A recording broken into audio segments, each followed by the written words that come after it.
Hello friends, حضرت ابن subscribe Umar my رضی channel اللہ Hadith تعالیٰ عنہما 92. بیان کرتے ہیں کہ جب رسول اللہ صلی اللہ علیہ وسلم کو چلنے کی جلدی ہوتی یا کوئی مسئلہ آپ کو بے چین کرتا تو آپ مغرب اور عشاء کو جمع فرماتے۔ سنن نسائی حدیث نمبر 600۔ حضرت عبداللہ بن عمر رضی اللہ تعالیٰ عنہما سے منقول ہے کہ میں نے دیکھا جب نبی صلی اللہ علیہ وسلم کو چلنے کی جلدی ہوتی تو آپ مغرب اور عشاء کو جمع فرماتے۔ سنن نسائی حدیث نمبر 601۔ حضرت ابن عباس رضی اللہ تعالیٰ عنہما بیان کرتے ہیں کہ رسول اللہ صلی اللہ علیہ وسلم نے بغیر کسی خوف اور سفر کے ظہر اور عصر کی نمازیں اکٹھی پڑھیں، اسی طرح مغرب اور عشاء کی نمازیں بھی اکٹھی پڑھیں۔ سنن نسائی حدیث نمبر 602۔ حضرت ابن عباس رضی اللہ تعالیٰ عنہما سے روایت ہے کہ نبی صلی اللہ علیہ وسلم نے مدینہ منورہ میں ظہر و عصر اور مغرب و عشاء بغیر کسی خوف اور بارش کے اکٹھی کر کے پڑھی۔ کہا گیا کیوں؟ انہوں نے فرمایا تاکہ آپ کی امت پر تنگی نہ ہو۔ سنن نسائی حدیث نمبر 603۔ حضرت ابن عباس رضی اللہ تعالیٰ عنہما سے روایت ہے کہ میں نے رسول اللہ صلی اللہ علیہ وسلم کے پیچھے 8 اور 7 رکعتیں اکٹھی پڑھی ہیں۔ سنن نسائی حدیث نمبر 604۔ حضرت جابر بن عبداللہ رضی اللہ تعالیٰ عنہما بیان کرتے ہیں کہ رسول اللہ صلی اللہ علیہ وسلم چلتے رہے حتیٰ کہ عرفہ پہنچ گئے۔ آپ صلی اللہ علیہ وسلم نے اپنا خیمہ وادی نمیرہ میں لگا ہوا پایا۔ آپ اس میں اترے حتیٰ کہ جب سورج ڈھل گیا تو آپ نے حکم دیا، آپ کی اونٹنی قصبہ پر پالان کسا گیا، حتیٰ کہ جب آپ وادی کے پیٹ میں پہنچ گئے تو لوگوں کو خطبہ دیا، پھر بلال نے اذان کہی، پھر اقامت کہی۔ آپ صلی اللہ علیہ وسلم نے ظہر کی نماز پڑھائی، پھر انہوں نے اقامت کہی تو آپ نے عصر کی نماز پڑھائی، اور ان دونوں کے درمیان کچھ نہیں پڑا۔ سنن نسائی حدیث نمبر 605۔ حضرت ابو ایوب انصاری رضی اللہ تعالیٰ عنہ فرماتے ہیں میں نے حجۃ الوداع کے موقع پر مزدلفہ میں رسول اللہ صلی اللہ علیہ وسلم کے ساتھ مغرب اور عشاء کی نمازیں ملا کر پڑھیں۔ سنن نسائی حدیث نمبر 606۔ حضرت سعید بن جبیر رضی اللہ تعالیٰ عنہ فرماتے ہیں کہ میں حضرت عبداللہ بن عمر رضی اللہ تعالیٰ عنہما کے ساتھ تھا جب وہ عرفات سے واپس لوٹے، اور جب وہ مزدلفہ آئے تو انہوں نے مغرب اور عشاء کو جمع کیا۔ جب فارغ ہوئے تو فرمایا اللہ کے رسول صلی اللہ علیہ وسلم نے اس مقام پر ایسے ہی کیا تھا، یعنی یہ 2 نمازیں اکٹھی پڑھی تھیں۔ سنن نسائی حدیث نمبر 607۔ حضرت عبداللہ بن عمر رضی اللہ تعالیٰ عنہما سے روایت ہے کہ نبی صلی اللہ علیہ وسلم نے مزدلفہ میں مغرب اور عشاء اکٹھی پڑھی۔ سنن نسائی حدیث نمبر 608۔ حضرت عبداللہ بن مسعود رضی اللہ تعالیٰ عنہ بیان کرتے ہیں کہ میں نے رسول اللہ صلی اللہ علیہ وسلم کو کبھی 2 نمازیں جمع کر کے پڑھتے نہیں دیکھا مگر مزدلفہ میں۔ آپ نے اس دن صبح کی نماز اپنے معمول کے وقت سے پہلے پڑھی۔ سنن نسائی حدیث نمبر 609۔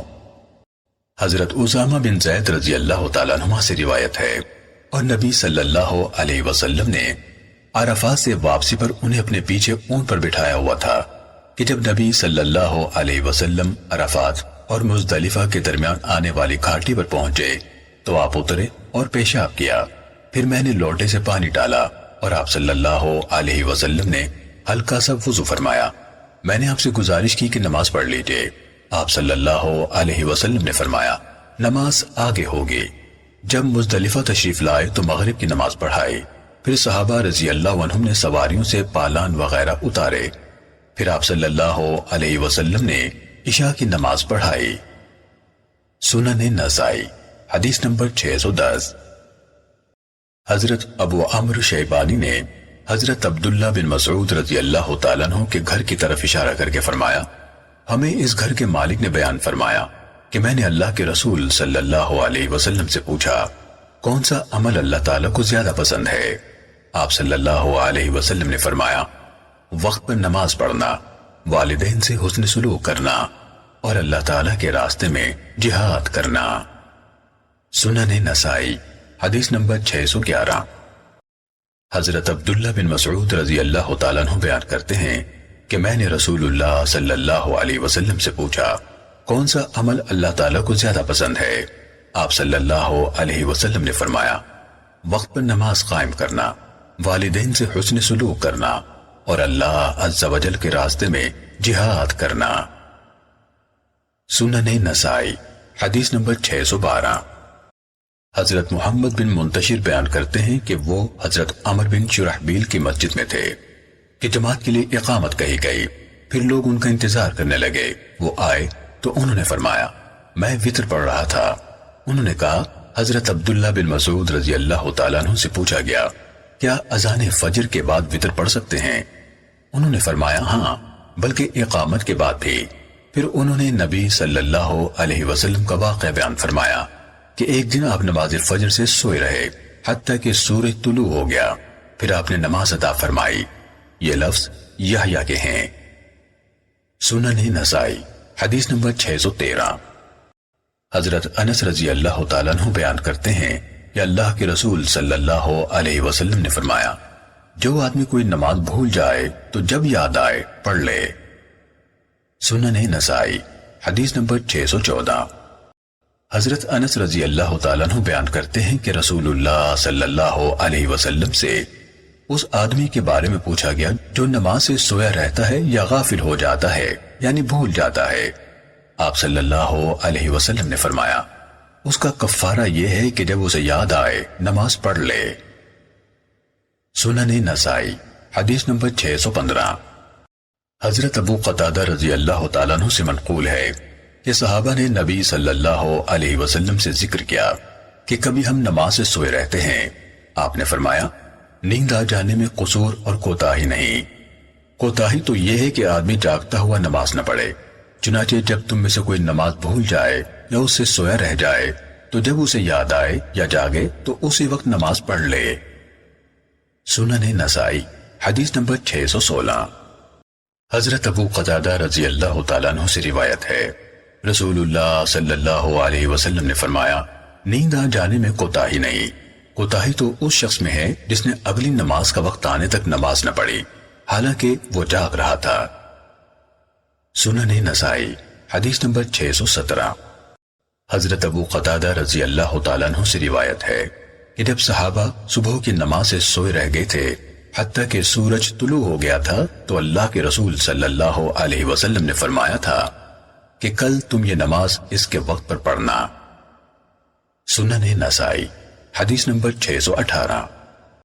حضرت ابو ہریرہ رضی اللہ تعالیٰ عنہ بیان کرتے ہیں کہ رسول اللہ صلی اللہ علیہ وسلم نے فرمایا جب تم نماز بھول جاؤ تو جب یاد آئے پڑھ لو، کیونکہ اللہ تعالیٰ قرآن مجید میں فرماتا ہے وَأَقِمِ الصَّلَاةَ لِذِكْرِي، اور میری یاد آنے پر نماز قائم کرو۔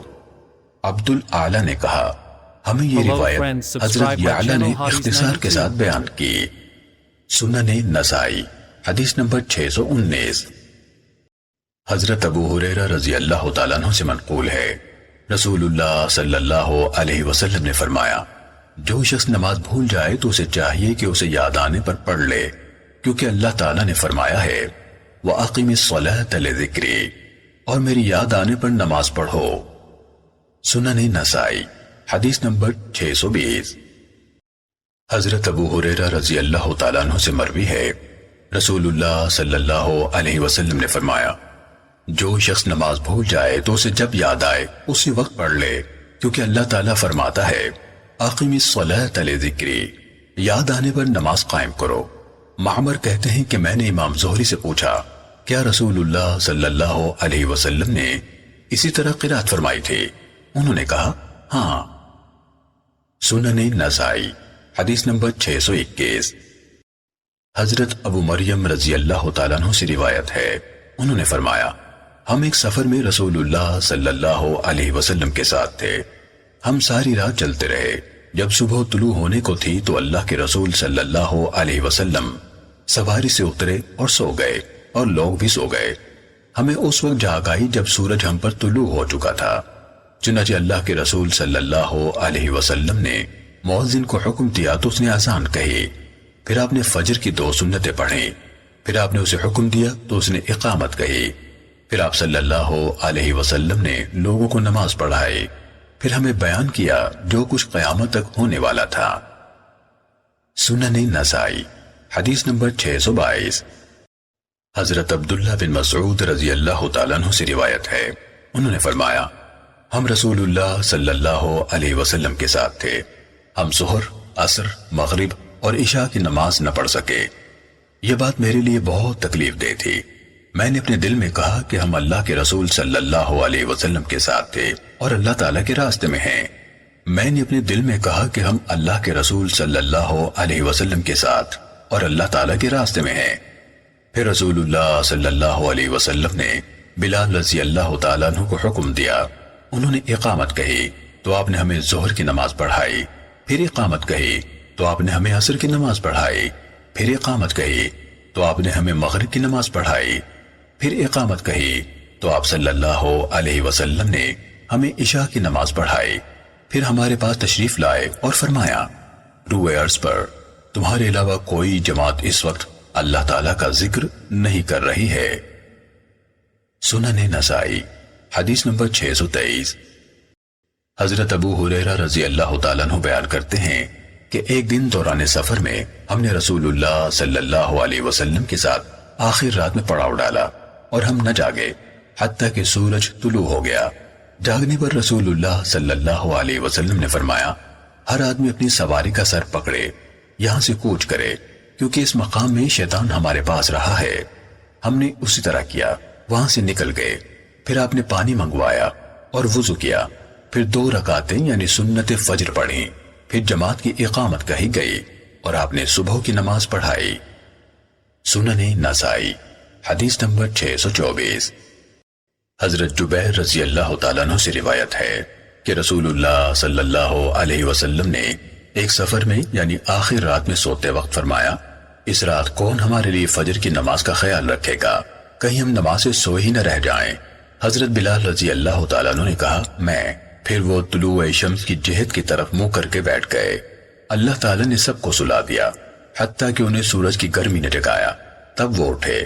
آپ نے فرمایا وضو کرو، پھر بلال رضی اللہ تعالیٰ عنہ نے اذان کہی، آپ نے 2 رکعتیں پڑھی اور دوسرے لوگوں نے بھی فجر کی سنتیں پڑھی، پھر سب نے فجر کی نماز با جماعت پڑھی۔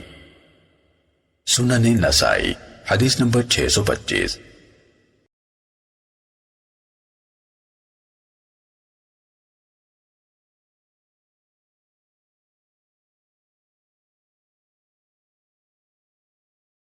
حضرت عبداللہ بن عمر رضی اللہ تعالیٰ عنہ سے روایت ہے کہ جب مسلمان مدینے آئے تو وہ اکٹھے ہوتے اور نماز کے وقت کا اندازہ لگاتے تھے، کوئی شخص اس نماز کا اعلان نہ کرتا تھا۔ ایک دن انہوں نے اس مسئلے کے بارے میں بات چیت کی، چنانچہ کسی نے کہا عیسائیوں جیسا ناقوس یعنی گھنٹا بنا لو، کسی نے کہا بلکہ یہودیوں جیسا نرسنگا یعنی دھوتو بنا لو۔ حضرت عمر رضی اللہ تعالیٰ عنہ نے فرمایا تم نماز کے وقت کوئی آدمی گلیوں میں کیوں نہیں بھیج دیتے جو نماز کا اعلان کرے؟ تو رسول اللہ صلی اللہ علیہ وسلم نے فرمایا بلال اٹھو اور نماز کا اعلان کرو۔ سنن نسائی حدیث نمبر 627۔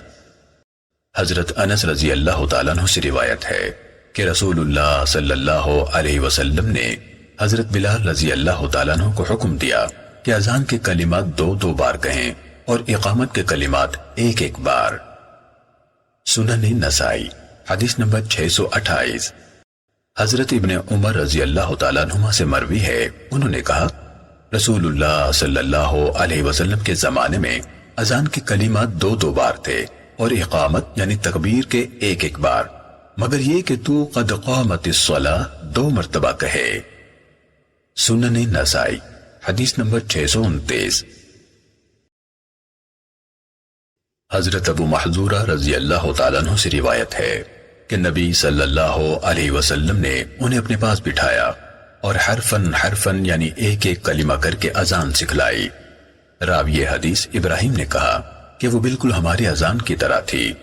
بشر بن معاذ کہتے ہیں کہ میں نے ان سے کہا ذرا مجھے سنا دو، تو انہوں نے کہا اللہ اکبر 2 بار، اشہد ان لا الہ الا اللہ 2 بار، اشہد ان محمد رسول اللہ 2 بار، پھر اس سے مختلف بلند آواز کے ساتھ کہا جو ارد گرد کے لوگوں کو سنائی دیتی تھی، اشہد ان لا الہ الا اللہ 2 بار، اشہد ان محمد رسول اللہ 2 بار، حی علی الصلاۃ 2 بار، حی علی الفلاح 2 بار، اللہ اکبر لا الہ الا اللہ۔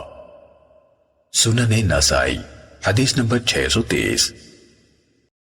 حضرت ابو محذورہ رضی اللہ تعالیٰ عنہ سے مروی ہے کہ رسول اللہ صلی اللہ علیہ وسلم نے مجھے اذان میں 19 کلمات اور اقامت میں 17 کلمات سکھائے۔ پھر ابو محذورہ رضی اللہ تعالیٰ عنہ نے 19 اور 17 کلمات شمار کیے۔ سنن نسائی حدیث نمبر 631۔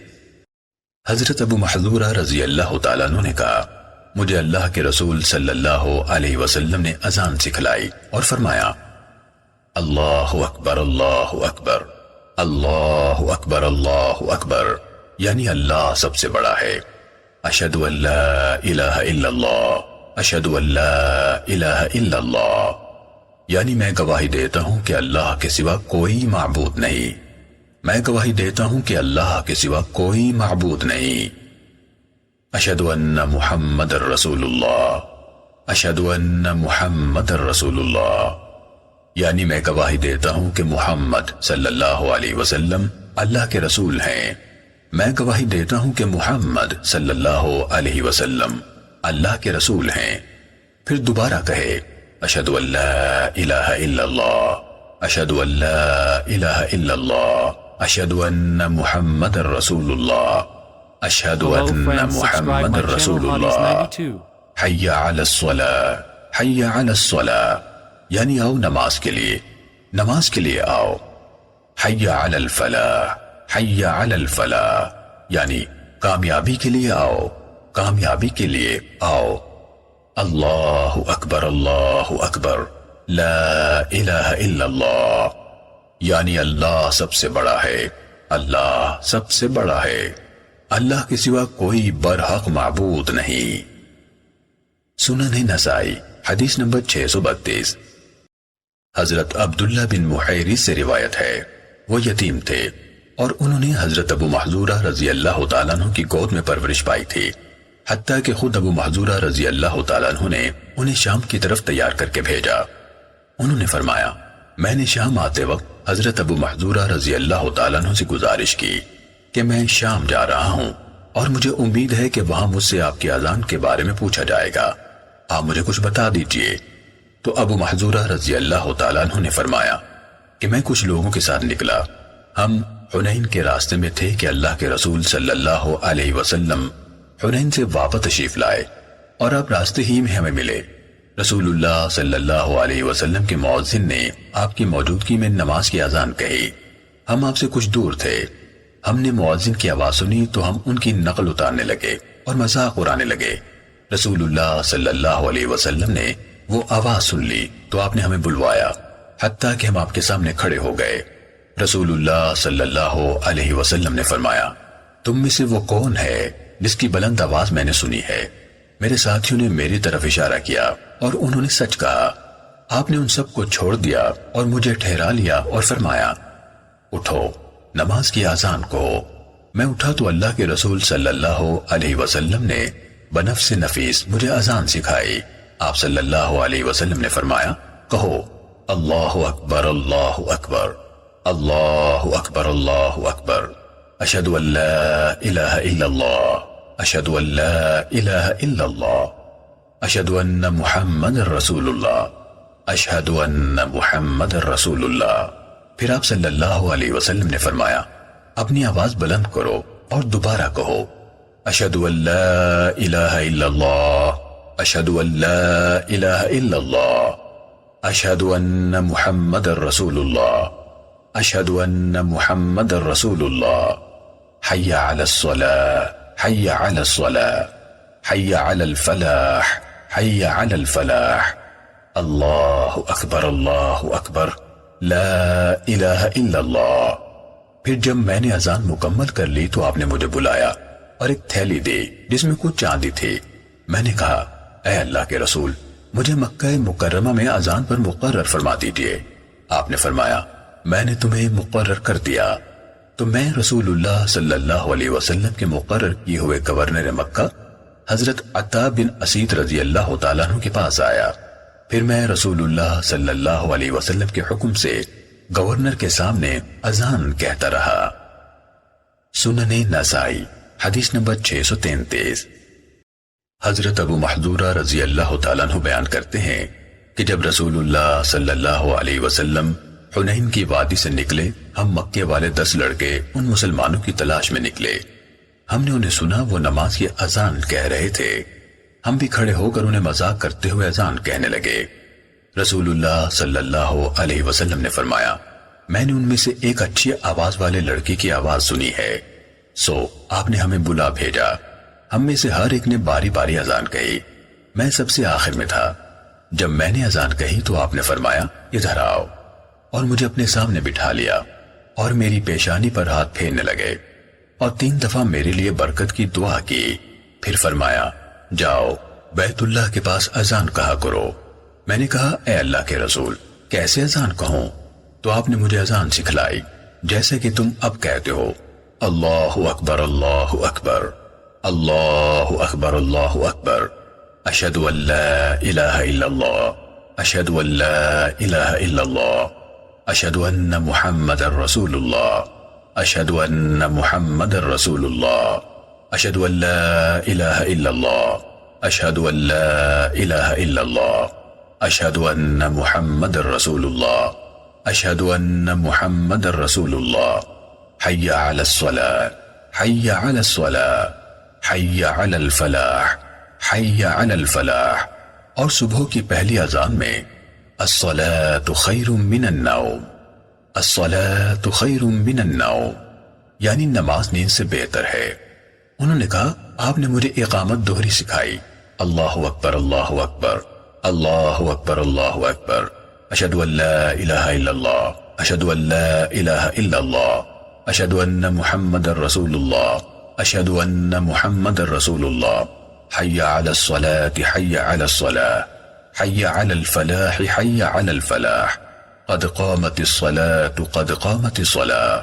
نماز کھڑی ہو گئی، نماز کھڑی ہو گئی، اللہ اکبر لا الہ الا اللہ۔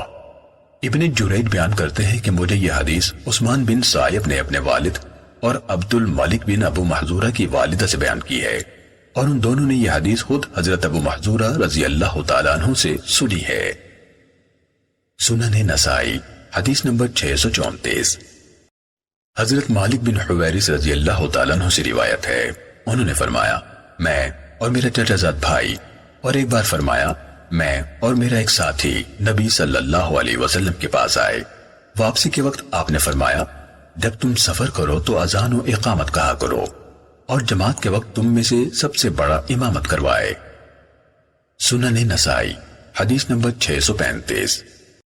حضرت مالک بن حویرث رضی اللہ تعالیٰ عنہ سے روایت ہے کہ ہم رسول اللہ صلی اللہ علیہ وسلم کے پاس آئے، اور ہم سب کے سب نوجوان ہم عمر تھے۔ ہم آپ کے پاس 20 راتیں ٹھہرے۔ رسول اللہ صلی اللہ علیہ وسلم بڑے رحم کرنے والے اور نہایت نرم دل تھے۔ آپ نے محسوس فرمایا کہ ہم کو گھر والوں کا اشتیاق ہو گیا ہے، تو آپ نے ہم سے پوچھا کہ تم کن کن کو گھر چھوڑ کر آئے ہو؟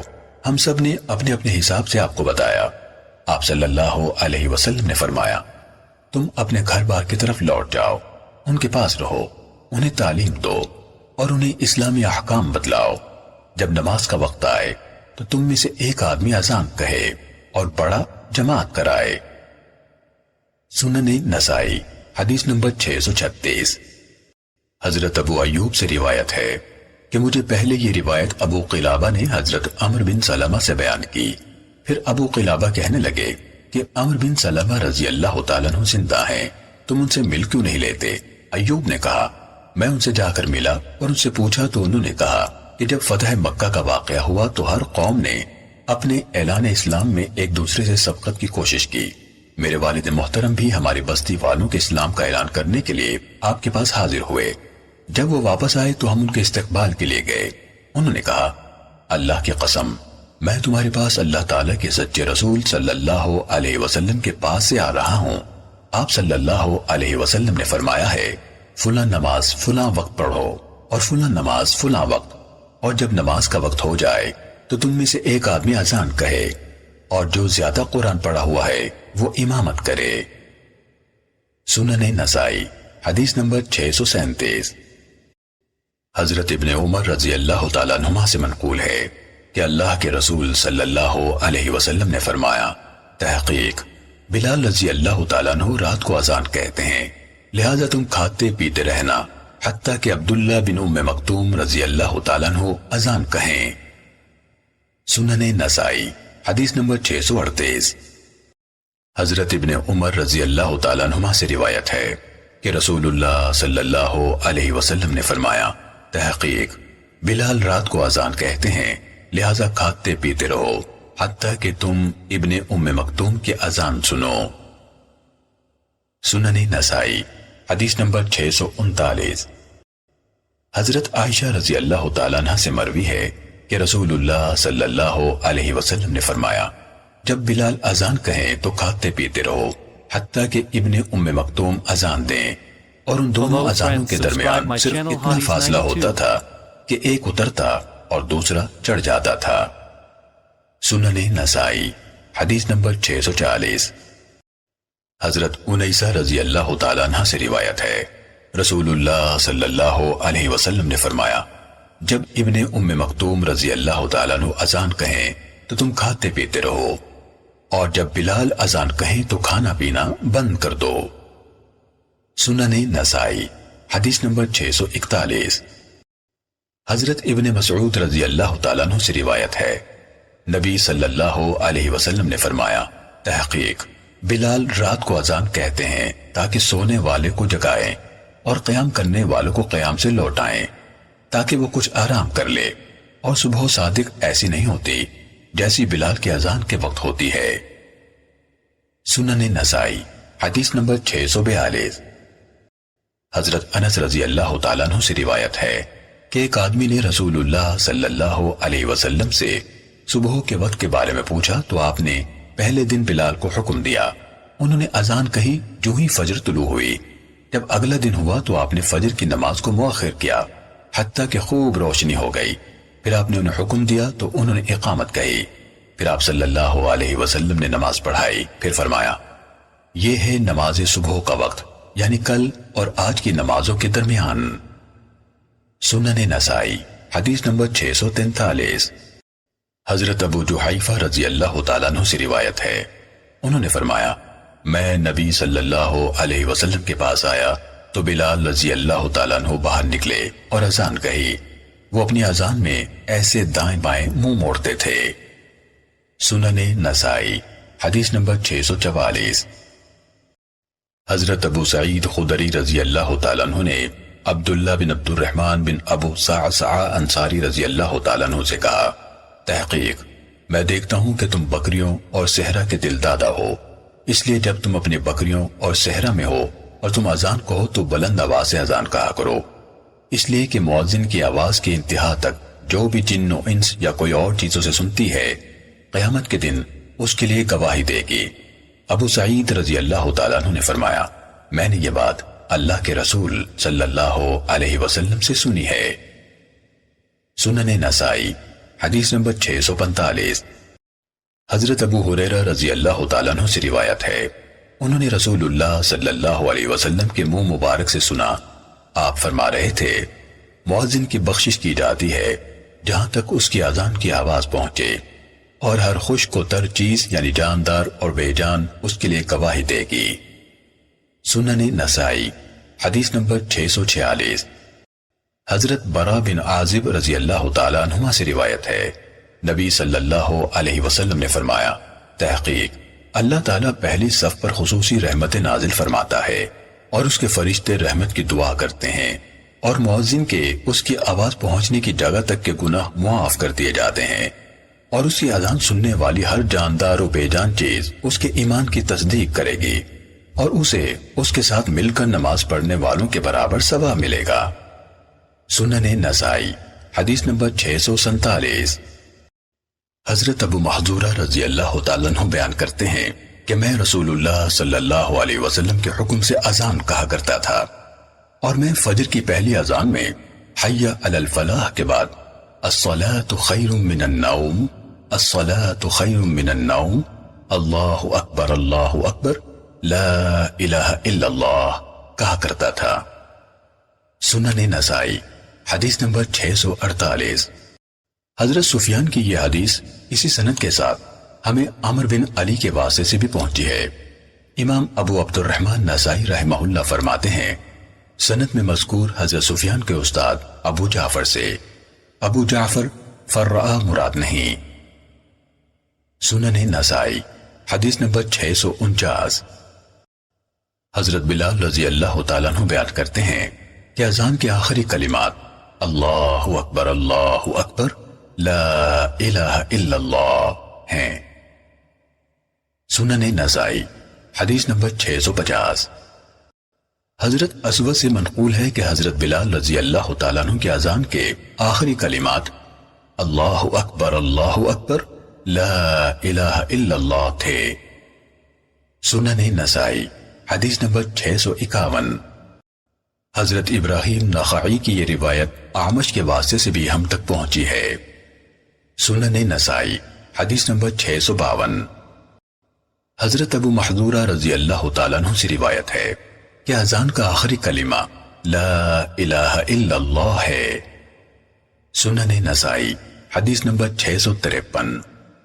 بنو ثقیف کے ایک آدمی سے روایت ہے کہ اس نے دوران سفر میں بارش والی رات میں نبی صلی اللہ علیہ وسلم کے مؤذن کو یوں کہتے سنا، حی علی الصلاۃ حی علی الفلاح صلوا فی رحالکم، یعنی اپنے خیموں میں نماز پڑھ لو۔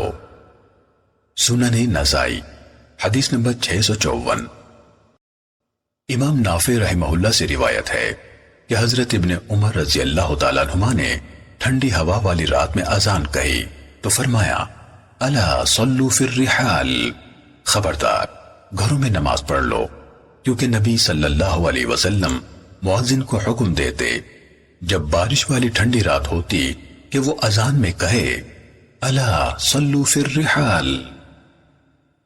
سنن نسائی حدیث نمبر 655۔ حضرت جابر بن عبداللہ رضی اللہ تعالیٰ عنہما سے منقول ہے کہ رسول اللہ صلی اللہ علیہ وسلم چلے حتیٰ کہ عرفہ میں آئے تو وہاں وادی نمیرہ میں اپنے لیے خیمہ لگا ہوا پایا، چنانچہ آپ اس میں اترے حتیٰ کہ جب سورج ڈھل گیا تو آپ نے حکم دیا، آپ کی اونٹنی قصبہ پر پالان کسا گیا۔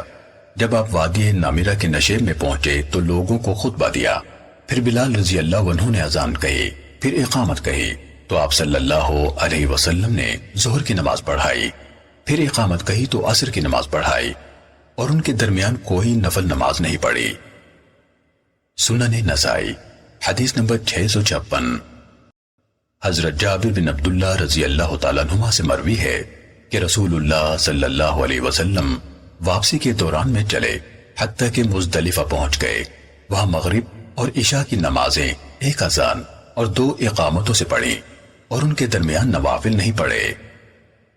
سنن نسائی حدیث نمبر 657۔ حضرت سعید بن جبیر سے روایت ہے کہ ہم مزدلفہ میں حضرت ابن عمر رضی اللہ تعالیٰ عنہما کے ساتھ تھے، آپ نے اذان کہی، پھر اقامت کہی اور ہمیں مغرب کی نماز پڑھائی، پھر فرمایا نماز کے لیے اٹھو، چنانچہ آپ نے ہمیں عشاء کی نماز 2 رکعت پڑھائی۔ میں نے کہا یہ کیسی نماز ہے؟ فرمانے لگے میں نے رسول اللہ صلی اللہ علیہ وسلم کے ساتھ اس جگہ ایسے ہی نماز پڑھی تھی۔ سنن نسائی حدیث نمبر 658۔ حضرت سعید بن جبیر سے مروی ہے کہ انہوں نے مزدلفہ میں مغرب اور عشاء کی نمازیں ایک اقامت سے پڑھی، پھر انہوں نے حضرت ابن عمر رضی اللہ تعالیٰ عنہما سے بیان کیا کہ انہوں نے ایسے ہی کیا تھا، اور حضرت ابن عمر رضی اللہ تعالیٰ عنہما نے بیان فرمایا کہ نبی صلی اللہ علیہ وسلم نے بھی ایسے ہی کیا تھا۔ سنن نسائی حدیث نمبر 659۔ حضرت ابن عمر رضی اللہ تعالیٰ عنہما سے روایت ہے کہ انہوں نے رسول اللہ صلی اللہ علیہ وسلم کے ساتھ مزدلفہ میں مغرب اور عشاء کی نمازیں ایک اقامت کے ساتھ پڑھی۔ سنن نسائی حدیث نمبر 660۔ حضرت عبداللہ بن عمر رضی اللہ تعالیٰ عنہما سے مروی ہے کہ کہ نبی صلی اللہ علیہ وسلم نے مزدلفہ میں مغرب اور عشاء کی نمازیں اکٹھی پڑھی تھیں۔ آپ نے ان میں سے ہر نماز الگ اقامت سے پڑھی اور ان میں سے کسی نماز سے بھی آگے یا پیچھے نفل نہیں پڑھے۔ سنن نسائی حدیث نمبر 661۔ حضرت ابو سعید خدری رضی اللہ تعالیٰ عنہ سے روایت ہے کہ ہمیں مشرکوں نے جنگ خندق کے دن ظہر کی نماز سے مصروف رکھا حتیٰ کہ سورج غروب ہو گیا۔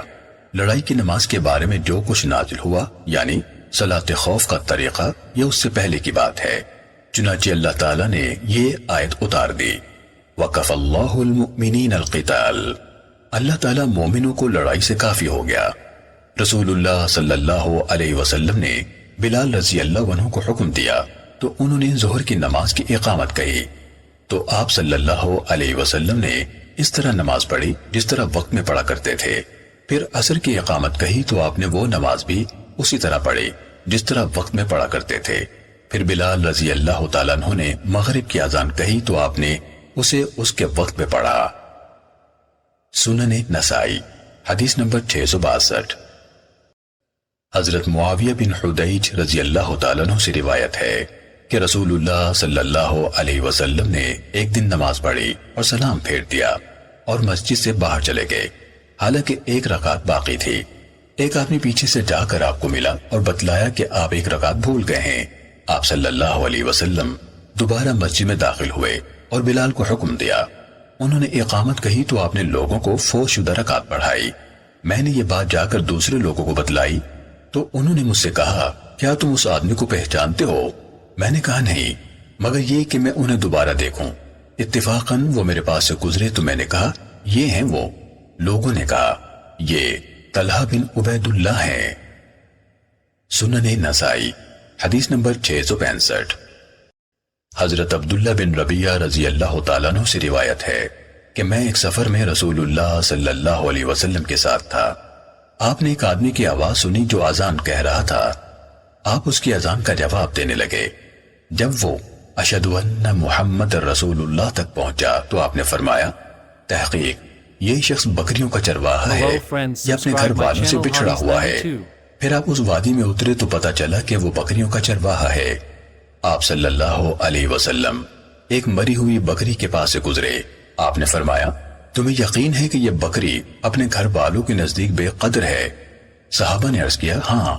آپ صلی اللہ علیہ وسلم نے فرمایا، دنیا اللہ تعالیٰ کے نزدیک اس بکری سے بھی بڑھ کر ذلیل ہے۔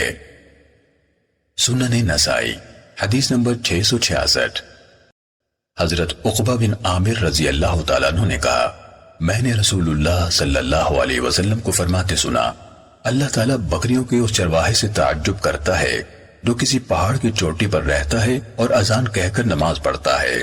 اللہ عز و جل فرماتا ہے، میرے اس بندے کو دیکھو، اذان کہتا ہے اور نماز قائم کرتا ہے، مجھ سے ڈرتا ہے، میں نے اپنے بندے کو معاف کر دیا اور اسے جنت میں داخل کر دیا۔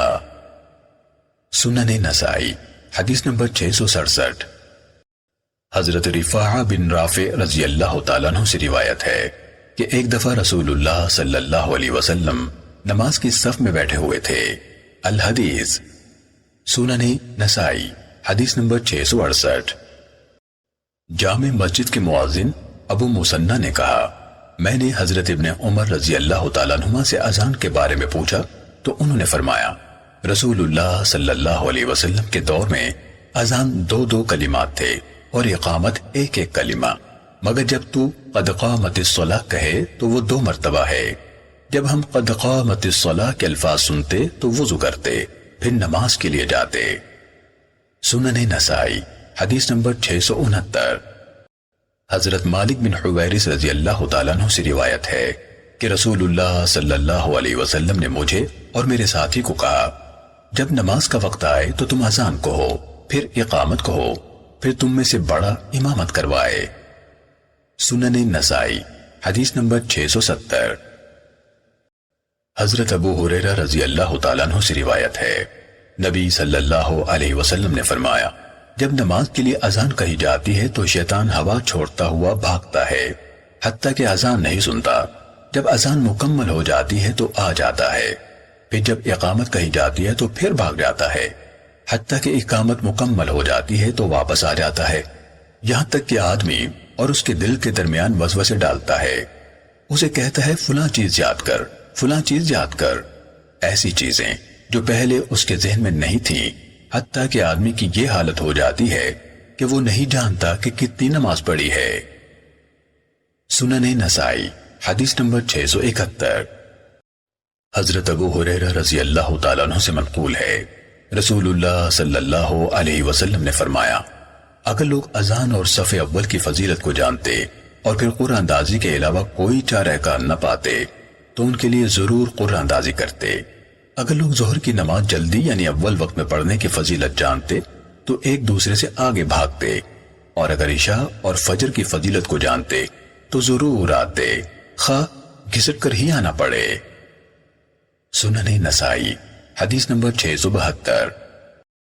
حضرت عثمان بن ابی العاص رضی اللہ تعالیٰ عنہ سے روایت ہے کہ میں نے رسول اللہ صلی اللہ علیہ وسلم سے گزارش کی کہ آپ مجھے میرے قوم کا امام مقرر فرما دیں۔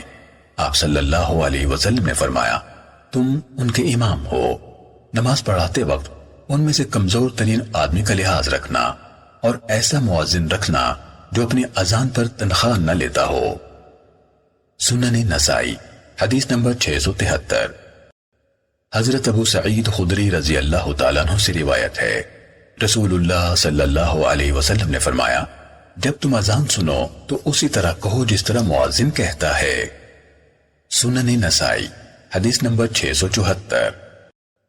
حضرت ابو ہریرہ رضی اللہ تعالیٰ عنہ بیان کرتے ہیں کہ ہم رسول اللہ صلی اللہ علیہ وسلم کے ساتھ تھے کہ بلال رضی اللہ تعالیٰ عنہ کھڑے ہو کر اذان کہنے لگے۔ جب وہ خاموش ہوئے تو آپ نے فرمایا، جس شخص نے ان کلمات کی طرح کلمات جواباً کہے وہ یقیناً جنت میں داخل ہوگا۔ سنن نسائی حدیث نمبر 675۔ حضرت مجمع بن یحییٰ انصاری نے کہا، میں حضرت ابو امامہ بن سہل بن حنیف کے پاس بیٹھا تھا کہ مؤذن نے اذان شروع کر دی۔ اس نے 2 بار اللہ اکبر کہا تو آپ نے بھی 2 بار اللہ اکبر کہا۔ پھر اس نے 2 بار اشہد ان لا الہ الا اللہ کہا تو آپ نے بھی 2 بار اشہد ان لا الہ الا اللہ کہا۔ پھر اس نے اشہد ان محمد رسول اللہ کہا تو آپ نے بھی 2 مرتبہ اشہد ان محمد رسول اللہ کہا۔ پھر فرمایا، مجھے حضرت معاویہ بن ابو سفیان رضی اللہ تعالیٰ عنہما نے رسول اللہ صلی اللہ علیہ وسلم کا فرمان اسی طرح بیان کیا۔ سنن نسائی حدیث نمبر 676۔ حضرت معاویہ رضی اللہ تعالیٰ عنہ بیان کرتے ہیں کہ میں نے رسول اللہ صلی اللہ علیہ وسلم سے سنا، جبکہ آپ رسول اللہ صلی اللہ علیہ وسلم نے مؤذن کی اذان سنی تھی کہ آپ اس طرح فرما رہے تھے جس طرح مؤذن کہہ رہا تھا۔ سنن نسائی حدیث نمبر 677۔ حضرت علقمہ بن وقاص سے روایت ہے، انہوں نے کہا، تحقیق میں حضرت معاویہ رضی اللہ تعالیٰ عنہ کے پاس تھا جب ان کے مؤذن نے اذان شروع کی۔ حضرت معاویہ رضی اللہ تعالیٰ عنہ نے بھی اسی طرح کہا جس طرح مؤذن کہتا تھا، حتیٰ کہ جب اس نے حی علی الصلاۃ کہا تو آپ نے لا حول ولا قوت الا باللہ کہا۔ پھر جب اس نے حی علی الفلاح کہا تو آپ نے پھر لا حول ولا قوت الا باللہ کہا، اور اس کے بعد اسی طرح کہا جس طرح مؤذن نے کہا۔ پھر فرمانے لگے، میں نے رسول اللہ صلی اللہ علیہ وسلم کو اسی طرح فرماتے سنا ہے۔ سنن نسائی حدیث نمبر 678۔ حضرت عبداللہ بن عمر رضی اللہ تعالیٰ عنہما سے روایت ہے، انہوں نے کہا، میں نے رسول اللہ صلی اللہ علیہ وسلم کو فرماتے سنا، جب تم مؤذن کی آواز سنو تو جس طرح وہ کہے اسی طرح تم بھی کہو، پھر مجھ پر درود پڑھو۔ جو شخص مجھ پر 1 دفعہ درود بھیجے گا اللہ تعالیٰ اس پر 10 دفعہ رحمت نازل فرمائے گا۔ پھر اللہ تعالیٰ سے میرے لیے مقام وسیلہ کا سوال کرو۔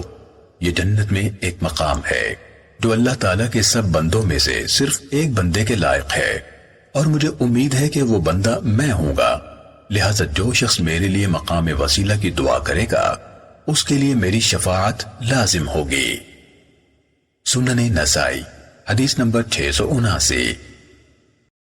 حضرت سعد بن ابی وقاص رضی اللہ تعالیٰ عنہ سے روایت ہے، رسول اللہ صلی اللہ علیہ وآلہ وسلم نے فرمایا، جو شخص مؤذن کی اذان سنے اور کہے اشہد ان لا الہ الا اللہ و بمحمد الرسول، یعنی میں بھی گواہی دیتا ہوں کہ اللہ کے سوا کوئی معبود نہیں، وہ اکیلا ہے، اس کا کوئی شریک نہیں، اور محمد صلی اللہ علیہ وسلم اس کے بندے اور رسول ہیں، میں اللہ کو بطور رب اور اسلام کو بطور دین اور محمد صلی اللہ علیہ وسلم کو بطور رسول پسند کرتا ہوں، تو اس کے گناہ معاف کر دیے جاتے ہیں۔ سنن نسائی حدیث نمبر 680۔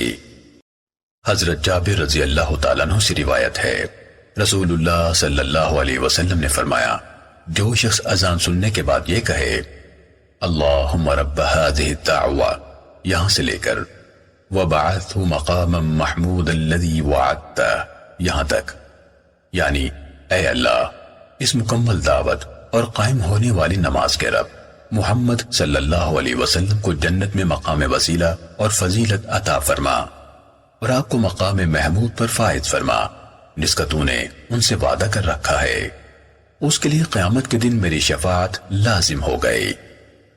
سنن نسائی حدیث نمبر 681۔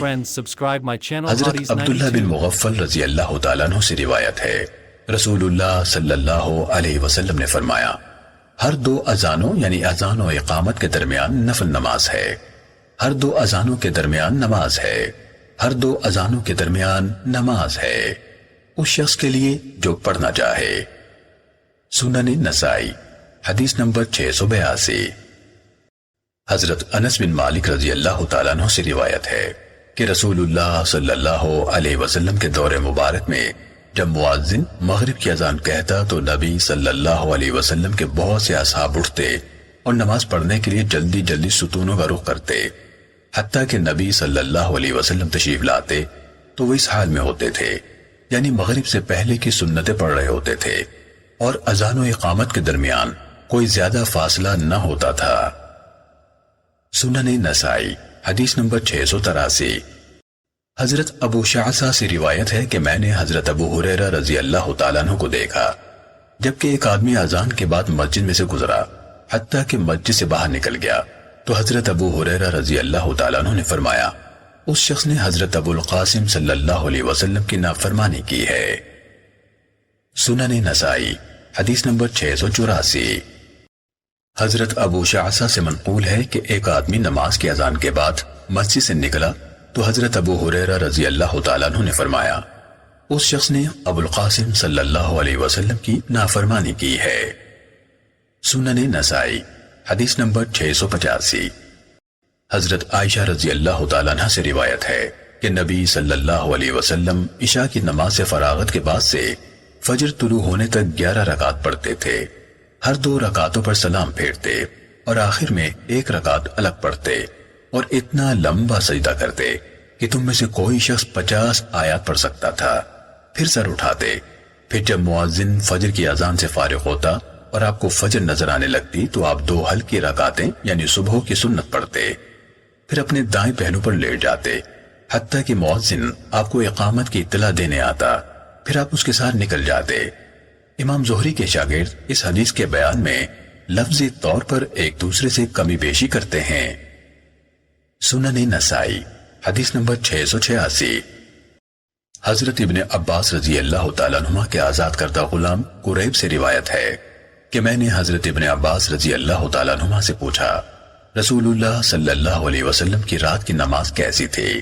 تو انہوں نے بتایا کہ آپ نے وتر سمیت 11 رکعت پڑھی، پھر آپ سو گئے حتیٰ کہ آپ کو گہری نیند آ گئی، میں نے آپ کو خراٹے بھرتے دیکھا، پھر آپ صلی اللہ علیہ وسلم کے پاس حضرت بلال رضی اللہ تعالیٰ عنہ آئے اور کہا، اے اللہ کے رسول، نماز کا وقت ہو گیا ہے۔ آپ اٹھے اور 2 رکعتیں سنت فجر پڑھی، پھر لوگوں کو نماز پڑھائی، نیا وضو نہیں کیا۔ سنن نسائی حدیث نمبر 687۔ حضرت ابو قتادہ رضی اللہ تعالیٰ عنہ سے روایت ہے، رسول اللہ صلی اللہ علیہ وسلم نے فرمایا، جب اقامت ہو جائے تو کھڑے نہ ہوا کرو حتیٰ کہ مجھے آتا ہوا دیکھ لو۔ سنن نسائی حدیث نمبر 688۔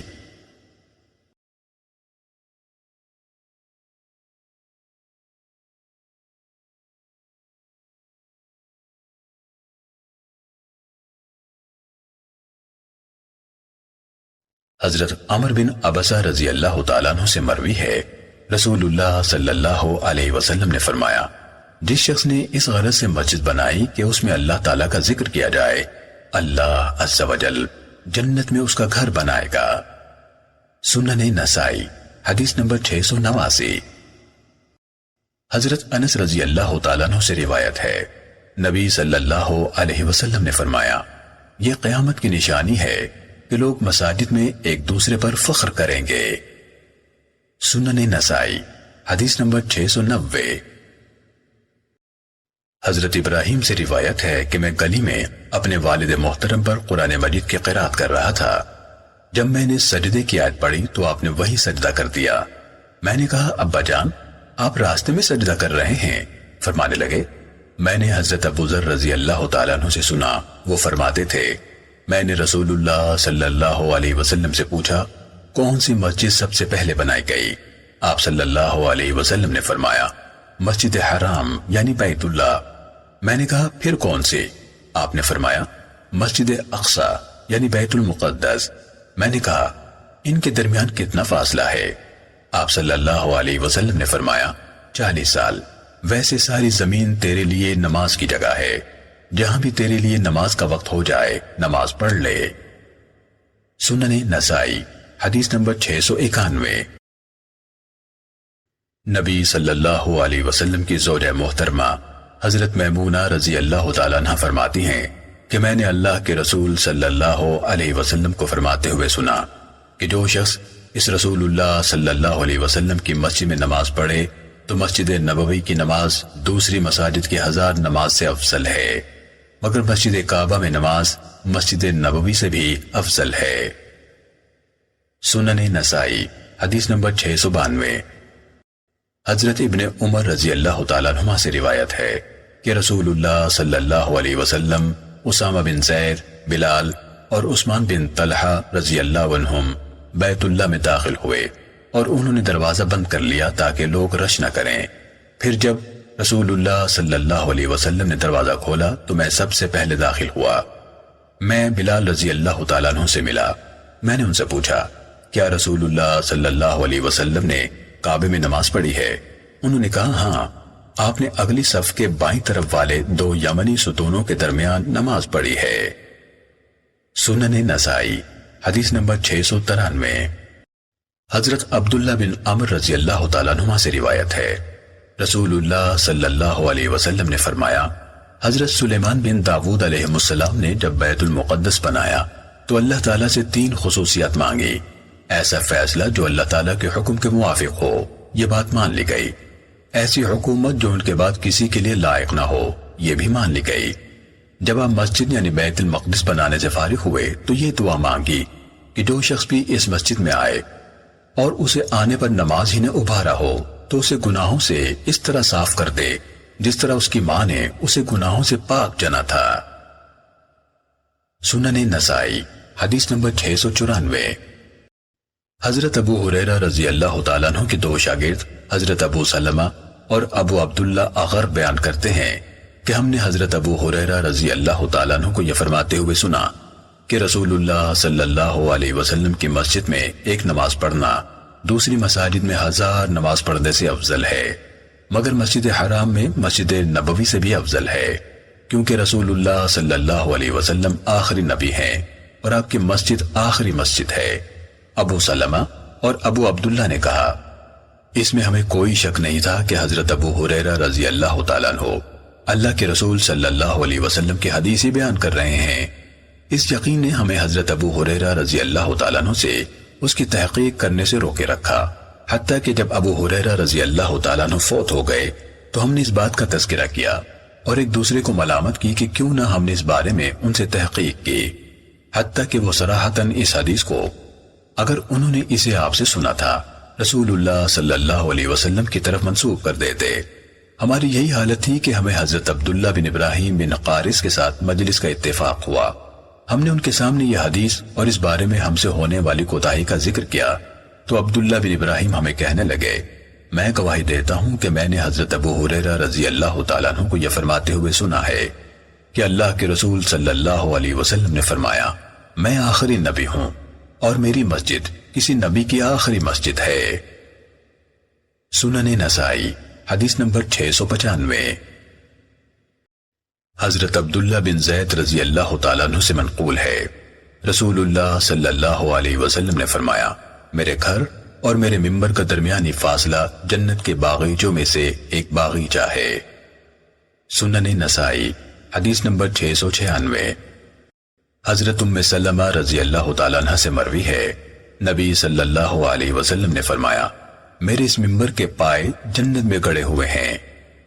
سنن نسائی حدیث نمبر 697۔ حضرت ابو سعید خدری رضی اللہ تعالیٰ عنہ سے روایت ہے کہ دو آدمیوں کا اس مسجد کے بارے میں اختلاف ہو گیا جس کی بنیاد شروع دن سے تقوی پر رکھی گئی ہے۔ ایک شخص نے کہا وہ مسجد قباء ہے، دوسرے نے کہا وہ رسول اللہ صلی اللہ علیہ وسلم کی مسجد ہے۔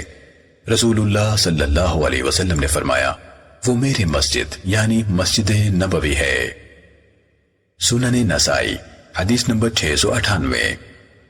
حضرت ابن عمر رضی اللہ تعالیٰ عنہ سے روایت ہے کہ رسول اللہ صلی اللہ علیہ وسلم کبھی پیدل اور کبھی سوار مسجد قباء میں تشریف لے جایا کرتے تھے۔ سنن نسائی حدیث نمبر 699۔ حضرت سہل بن حنیف رضی اللہ تعالیٰ عنہ سے منقول ہے، رسول اللہ صلی اللہ علیہ وسلم نے فرمایا، جو آدمی گھر سے نکلا حتیٰ کہ اس مسجد یعنی مسجد قباء میں آیا اور اس میں نماز پڑھی تو اسے ایک عمرے کے برابر ثواب ملے گا۔ سنن نسائی حدیث Hello friends, subscribe my channel.